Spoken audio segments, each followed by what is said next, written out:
రాత్రియే యెహోవా అతనికి ప్రత్యక్షమాయెను. ఆదికాండము 26వ అధ్యాయము 24వ వచనము. ఆ రాత్రే దేవుడు ప్రత్యక్షమయ్యాడట. బెర్షెబాకి వెళ్ళిన రాత్రి ఇలా ప్రత్యక్షమవ్వడం ఏదో యాదాలాపంగా జరిగిందనుకుంటున్నారా? ఈ రాత్రి కాకపోతే ఏదో ఒక రాత్రి ప్రత్యక్షం జరిగేదేననుకుంటున్నారా? పొరపాటు. బెర్షెబా చేరిన రాత్రే ఇస్సాకుకి దర్శనం ఎందుకు వచ్చింది? ఎందుకంటే విశ్రాంతి పొందింది ఇస్సాకు ఆ రాత్రే. అప్పటిదాకా ఆ ప్రదేశంలో అతడికి ఎన్నెన్నో చిరాకులు కలిగినాయి. బావి గురించి దెబ్బలాటల్లాంటి చిన్న చిన్న చిరాకులు వచ్చినాయి.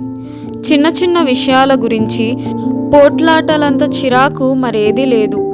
ముఖ్యంగా ఇలాంటివి ఒకదాని వెంట ఒకటి పోగవుతూ ఉంటే అది మరీ చిరాకు. ఇస్సాకుకి ఇది అనుభవంలోకి వచ్చింది. పోట్లాట తీరకపోయినా ఇక ఆ ప్రదేశంలో ఉండడానికి మనస్సొప్పదు. అక్కడి నుండి వెళ్ళిపోవాలని నిర్ణయించాడు. స్థలం మార్పు అవసరం అనిపించింది అతనికి. తనకి తలనొప్పి కలిగించిన కజ్జాలు తలెత్తిన చోట నుండి దూరంగా వెళ్ళిపోయి తన గుడారాన్ని వేసుకున్నాడు. ఆ రాత్రే దర్శనం వచ్చింది. మనస్సు ఏమీ అల్లకల్లోలాలు లేకుండా ఉన్నప్పుడే దేవుడు మాట్లాడతాడు. మనసంతా చిరాకు చిరాకుగా ఉంటే ఆయన స్వరం వినబడదు. ఆత్మలో నిశ్శబ్దం కావాలంటుంది దేవుని స్వరం. ఆత్మ నలుమూలలా నెమ్మది పరుచుకున్న తరువాతే దేవుని సన్నిధి ఇస్సాకు చెవులకు సోకింది. నిశ్చలమైన ఆకాశమే నక్షత్రాలు కనిపించే ఆకాశం. ఊరక నిలుచుండి చూడు. ఈ మాటలనెప్పుడైనా నీ హృదయం ధ్యానించిందా? ఆందోళన చెంది ఉన్న వేళ నీ ప్రార్థనలకు వచ్చే జవాబు కూడా నీకు వినిపించదు. ప్రార్థన చేసిన తర్వాత చాలా కాలానికి జవాబు వచ్చినట్టు నీకెప్పుడూ అనిపించలేదా? బాధతో నువ్వు పెట్టిన పొలికేకకి కలిగిన భూకంపంలో, ఉరుములో రాజుకున్న అగ్నిలో నీకు జవాబు రాలేదు.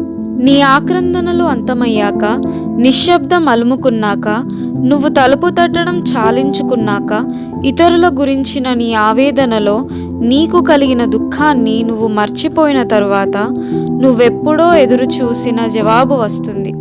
ఓ హృదయమా, నువ్వు కోరుకున్నది నీకు దక్కాలంటే ముందు ప్రశాంతంగా విశ్రమించాలి. నీ వ్యక్తిగతమైన బాధల మూలంగా దడదడా కొట్టుకునే నీ గుండె చప్పుళ్లను ముందు అదుపులో పెట్టుకో.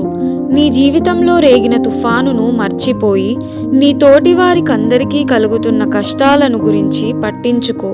ఆ రాత్రే దేవుడు నీకు ప్రత్యక్షమవుతాడు. ఇంకిపోతున్న వరద వెనకాలే దేవుని ఇంద్రధనస్సు కనిపిస్తుంది. నిశ్చలతలో నిత్య సంగీతం నువ్వు వింటావు. ఒంటరి బాటలో ఒక్కడివే సాగిపో. చింతలు లేని నీ అంతరంగం ఇంతకు ముందెన్నడూ వినని వింతగొలిపే అందమైన దైవ రహస్యాలు వింటుంది. అల్లరి మూక విరుచుకు పడుతుంది. అన్య విషయాల కోసం ప్రాకులాడుతుంది. అన్వేషించు వినిర్మల సంగీతం వినిపించే మరో లోకపు ధన్యతా స్వరాలను. దుమ్ము నిండిన దారి నీకొద్దు. తెల్లవారుజామున తలతల మెరిసే సముద్రోపరితలంలాగా మచ్చలేని ఆత్మను నవోన్మేషంగా ఉంచుకో.